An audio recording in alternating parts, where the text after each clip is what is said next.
Michel Insabi est l'invité de ce journal. Bonsoir. Bonsoir. Vous êtes président départemental de l'association Consommation, Logement et Cadre de Vie, association de consommateurs, donc née il y a 30 ans dans le Puy-de-Dôme. Quelles sont les batailles que vous menez actuellement? Parmi elles, il y a la lutte contre la hausse des loyers, notamment des logements sociaux. Oui, effectivement, les thèmes d'action actuels sont nombreux, bien sûr, tant dans le domaine de la consommation, du logement, de l'environnement, mais actuellement, il y a plus un thème qui nous tient à cœur, c'est la question des hausses de loyers dans le secteur HLM. C'est au mois d'octobre que tous les bailleurs sociaux sont amenés à voter, c'est le conseil d'administration qui vote ou pas les hausses de loyers pour l'année suivante. Oui. Et donc l'ensemble des bailleurs de la place, l'ensemble des conseils se sont réunis ces derniers jours et nos représentants dans ces conseils d'administration ont appelé leurs collègues membres des conseils à geler les loyers. Pourquoi? Parce qu'il y a une telle paupérisation actuellement dans le logement social. Les locataires subissent des problèmes venant de toutes parts. La hausse des charges locatives, le prix du gaz, de l'électricité, la hausse des mutuelles dans les prochains jours, oui.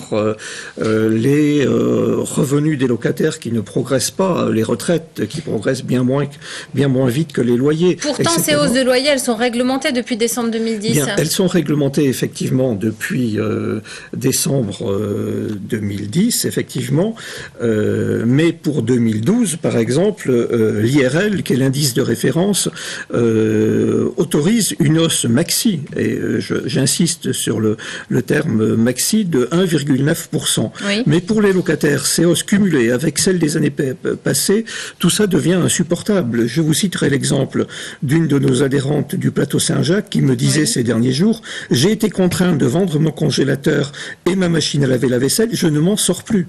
Donc 1,9 rajouté à toutes les autres hausses, ça devient insupportable. Et donc, alors même que le taux d'impayé augmente plus 6% au niveau national. Les taux d'impayé augmentent de manière significative au niveau national. C'est bien la preuve que les difficultés sont réelles. D'ailleurs, le dernier congrès de l'Union sociale pour l'habitat, le président résumait dans son introduction toutes les difficultés rencontrées par les locataires.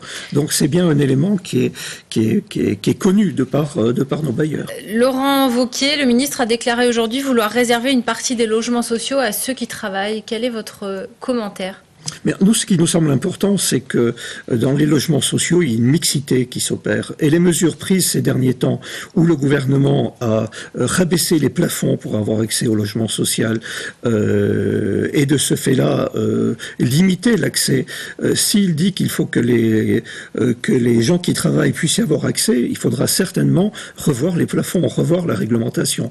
Si enfin, le secrétaire d'État au logement, ou le ministre, pardon, là vous faites référence au ministre Laurent Wauquiez, reconnaît que l'accès au logement social doit être ouvert aussi aux gens qui travaillent, c'est une très bonne chose. Nous en réjouissons.